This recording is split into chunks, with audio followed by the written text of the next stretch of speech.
ሰበር ዜና የፍርድ ቤቱን ውሳኔ የተቃወሙት የአለልኝ አዘነ ቤተሰቦች በፍርድ ቤት ውስጥ በፖሊስ መደብደባቸውን ገለጹ። ፍርድ ቤቱ የአለልኝን ገዳዮች ነፃ ማሰናበቱን ተከትሎ የቤተሰቡ አባላትና በችሎት ላይ የተገኙት ጓደኞቹ ማልቀስ ስንጀምር ፖሊሶች ደብድበው አሰሩን ሲሉ ተናግረዋል። በአሁኑ ወቅትም የአለልኝ እናት ራሷን ስታለች፣ አባቱ መናገር አይችልም ሲሉም ስለ ሁኔታው ተናግረዋል። አብራችሁን ከቆያችሁ በቀዳሚነት የምናደርሳችሁ ይሆናል። በኢትዮጵያ ጋዜጠኝነት ወደ ወንጀል ተቀይሯል ሲል አንድ ከፍተኛ የመንግስት ሹም መናገሩን ሚዲያችን ሰምቷል። ሀገሪቱ ጋዜጠኞችን ከጸረ ሽብርተኝነት ሕግ ጋር በማያያዝ እያሰረች ትገኛለች ተብሏል። በኢትዮጵያ የሚዲያ ነጻነት ታይቶ በማይታወቅ ሁኔታ ማሽቆልቆሉንና ጋዜጠኝነት ወደ ወንጀል የመቀየር ሂደት መባባሱን ነው የተገለጸው። ተጨማሪ አለን። በትላንትናው ዕለት በጓደኛ የተገደለ ወጣት አትሌትና ገዳይ ማንነት መታወቁ ተሰማ። በጓደኛ የተገደለ ወጣት አትሌት ይሄየስ ታደሰ ሲሆን ገዳይ ደግሞ የአትሌቱ የቅርብ ጓደኛ አትሌት ደረሰ ረታ ነው ተብሏል። ይህ በእንዲህ እንዳለ የኢትዮጵያ አትሌቲክስ ፌዴሬሽን በአትሌቶቹ መካከል የተከሰተውንና እስከ ግድያ የዘለቀውን ግጭት በተመለከተ ዝምታውን መርጧል። ዝርዝሩን ይዘናል። ከውጭ በተሰማ ሰበር መረጃ ፕሬዝዳንት ዶናልድ ትራምፕ ከኢራኑ መንፈሳዊ መሪ ጋር ለመገናኘት ዝግጁ መሆናቸውን ገለጹ። የአሜሪካው ፕሬዝዳንት ዶናልድ ትራምፕ ከኢራን ጋር ስምምነት ላይ መደረስ ከተቻለ ከሀገሪቱ አዲስ መንፈሳዊ መሪ አያቶላ ሞጅታባ ካሚኒ ጋር ለመገናኘት ፈቃደኛ መሆናቸውን በግልጽ አስታውቀዋል። ተጨማሪ አለን። ሰሜን ኮሪያ አዲስ የኒውክሌር ቦምብ ማምረቻ ይፋ አደረገች። የሰሜን ኮሪያው መሪ ኪም ጆንግ ኦን የጦር መሳሪያችንን በከፍተኛ ፍጥነት እናበዛለን ሲሉም ተደምጠዋል። ዝርዝር አለን። የተከበራችሁ ቻናላችን ቤተሰቦች ዝርዝር መረጃዎችን ከመመልከታችሁ በፊት ቪዲዮን ላይክ በማድረግ ማድመጥ ተጀምሩ በአክብሮት እየጋበዝን በቀጥታ ወደ መረጃዎች ተሸጋገርን። በቅድሚያም የአለልኝ አዘነ ገዳዮች ተብለው የ16 እና 15 ዓመት እስራት ተፈርዶባቸው የነበሩት ግለሰቦች በይግባኝ በነፃ እንዲለቀቁ ፍርድ ቤት ወሰነ። የኢትዮጵያ እግር ኳስ ማህበረሰብን በከፍተኛ ሁኔታ ያሳዘነውና የብዙሃን ኢትዮጵያንን ልብ ሰርስሮ የገባው የሟች አለልኝ አዘነ የፍትህ ሂደት አሁን ላይ አሳዛኝና አነጋጋሪ ምዕራፍ ላይ ደርሷል።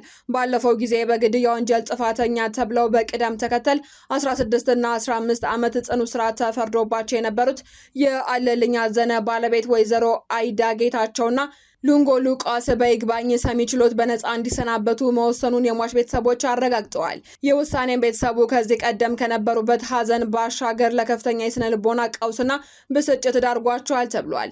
የአለልኝ የቤተሰብ አባላትም እንደገለጹት ወንጀሉ ተፈጽሞ ጥፋተኞች ተለይተውና በፍርድ ቤት ውሳኔ ተላልፎባቸው የነበረ ቢሆንም በይግባኝ ሰበብ እንዲህ በነፃ መለቀቃቸው ተቀባይነት የሌለውና የፍትህ ስርዓቱን የሚጠይቅ ሆኗል። ይህንንም ተከትሎ አስቀድሞኑ መዝገቡ ከአርባ ምንጭ ወደ ሶዶ ሲዞር ይህንንም በተለያዩ መንገዶች ስንቃወም ቆይተናል ያሉት የአለልኝ ቤተሰቦች በተደጋጋሚ ቀጠሮች ስንመላለስ ብንቆይም ዛሬ ገዳዮቹ ነፃ ይውጡ ብሎ ፍርድ ቤቱ የሰጠው ውሳኔ ከፍተኛ ድንጋጤና መረበሽ ፈጥሮብናል ብለዋል። ውሳኔውንም ተከትሎ የቤተሰቡ አባላትና በችሎቱ የተገኘን የአለልኝ ቤተሰቦች ማልቀስ ስንጀምር ፖሊሶች ደብድበው አሰሩን ሲሉም ተናግረዋል።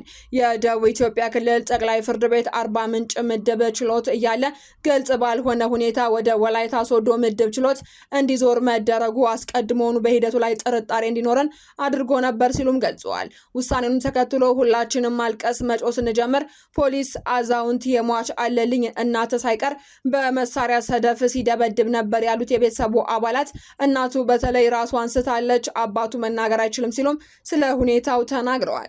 የቀድሞ ፍርድ አነሰ ብለን እየተጫጫህን ባለንበት ገዳዮች በነፃ ይለቀቁ መባሉ ከፍተኛ ሀዘን ፈጥሮብናል ሲሉም ገልጸዋል። የዓለም የፕሬስ ነጻነት ታይቶ በማይታወቅ ሁኔታ አሽቆልቁላል ተባለ። በዚህም ኢትዮጵያ ከ180 የዓለም ሀገራት መካከል 148ኛ ደረጃ ላይ የምትገኝ ሲሆን ለዚህም በሀገሪቱ 4 ጋዜጠኞች ከጸረ ሽብርተኝነት ሕግ ጋር በተያያዘ ክስ ለ3 ዓመታት ታስረው መቆየታቸው በህጋዊ መመዘኛ ዝቅተኛ ውጤት እንድታገኝ ማድረጉ ተገልጿል። የድንበር የለሽ ጋዜጠኞች ድርጅት ባወጣው የ25ኛ ዓመት ዓለም አቀፍ መግለጫ መሰረት በዓለም ዙሪያ የሚዲያ ነጻነት ታይቶ በማይታወቅ ሁኔታ ማሽቆልቆሉንና ጋዜጠኝነት ወደ ወንጀል የመቀየር ሂደት መባባሱን አስታውቋል።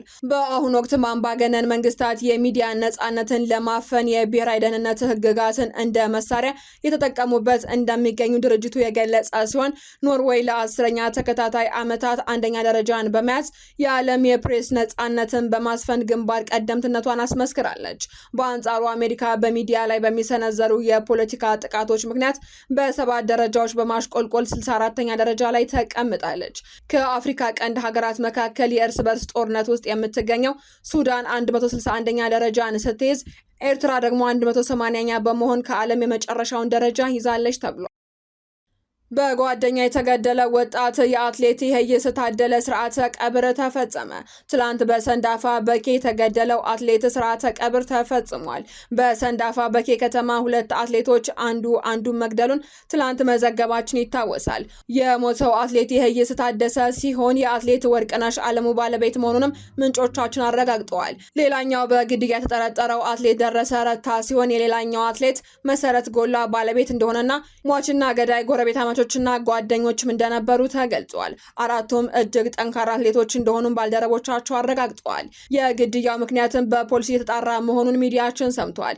ይህ በእንዲህ እንዳለ ሟችና የግድያው ተጠርጣሪ ለልምድ ጠዋት 2 ሰዓት አብረው እየሄዱ ሃሮ የሚባል ቦታ ላይ በምን እንደተጋጩ በማይታወቅ ሁኔታ ገዳዩ ሽጉጥ አውጥቶ ልቡ ላይ በመተኮስ ሕይወቱ እንዲያልፍ አድርጎታል ሲሉም ምንጮቻችን ተናግረዋል። ከድርጊቱ በኋላም የግድያው ተጠርጣሪ ለማምለጥ ቢሞክርም ነዋሪዎች ዳቤ ባለ ጫካ ውስጥ ይዘው ለፖሊስ አስረክበውታል ተብሏል። ይህ የስፖርቱን ቤተሰብና የአካባቢውን ነዋሪ በከባድ ድንጋጤና ሀዘን ውስጥ የከተተው አሰቃቂ ክስተት የአትሌቱን የነገ ብሩህ ተስፋ የቀጠፈ ሆኗል። የሟች አትሌት ይሄይስ ታደለው የቀብር ስነ ስርዓትም በትላንትናው ዕለት ከቀኑ 6 ሰዓት ላይ የሙያ አጋሮቹ፣ ወዳጅ ዘመዶቹና በርካታ የስፖርቱ ማህበረሰብና አባላት ታደሙበት በበኬ ማርያም ቤተክርስቲያን በከፍተኛ ሀዘን ተፈጽሟል። ኢትዮሪካ ሚዲያም ለሟች ቤተሰቦች መጽናናትን ይመኛል። ከውጭ በተሰማ ሰበር መረጃ ዶናልድ ትራምፕ ከኢራኑ መንፈሳዊ መሪ ጋር ለመገናኘት ዝግጁ መሆናቸውን ገለጹ። የአሜሪካው ፕሬዝዳንት ዶናልድ ትራምፕ ከኢራን ጋር ስምምነት ላይ መደረስ ከተቻለ ከሀገሪቱ አዲስ መንፈሳዊ መሪ አያቶላ ሙጅታባ ካሚኒ ጋር ለመገናኘት ፈቃደኛ መሆናቸውን አስታውቀዋል። ትራምፕ በሰጡት መግለጫ ስምምነት መፍጠር ከተቻለ መሪው ማግኘት ትልቅ ክብር እንደሚሆን ገልጸዋል። የቀድሞው የኢራን መንፈሳዊ መሪ አሊ ኻሜኒ በአሜሪካ እስራኤልና በኢራን መካከል በተቀሰቀሰው ጦርነት መገደላቸውን ተከትሎ ሙጅታባ ካሚኒ ስልጣን መያዛቸው ይታወሳል። ፕሬዝዳንት ዶናልድ ትራምፕ ስብሰባው የት እንደሚካሄድ ገና እንዳልተወሰነ ጠቁመው ውይይቱን ሌሎች ወገኖች እንዳቀረቡትም ተናግረዋል። ሆኖም ኢራን በአካባቢው የሚገኙ የአሜሪካ ወታደሮችን የምታጠቃ ከሆነ አሜሪካ ፈጣንና ጠንካራ ወታደራዊ ምላሽ እንደምትሰጥም ትራምፕ አስጠንቅቀዋል። በመጨረሻም ሰሜን ኮሪያ አዲስ የኒውክሌር ቦምብ ማምረቻ ይፋ አደረገች። የሰሜን ኮሪያው መሪ ኪም ጆንግ ኡን የጦር መሳሪያችንን በከፍተኛ ፍጥነት እናባዛለን ሲሉም ተደምጠዋል። ኪም ሀገራቸው አዲስ የኒውክሌር ቦምብ ማገዶ ወይም ዩራኒየም የሚያመርት ዘመናዊ ተቋም መገንባቷንም በይፋ አስታውቀዋል። መሪው የሀገሪቱን የኒውክሌር ጦር ኃይል አቅም በከፍተኛ ፍጥነት ለማሳደግ መታቀዱንም ገልጸዋል። የሀገሪቱ የዜና ወኪል እንደዘገበው ኪም ጆንግ ኡን እጅግ በርካታ የብር ቀለም ያላቸው የዩራኒየም ማጣሪያ ማሽኖችን የተደራረቡበት ሚስጥራዊ ተቋም ሲጎበኙ የሚያሳይ ምስሎችን ለመጀመሪያ ጊዜ ለዓለም ይፋ አድርጓል።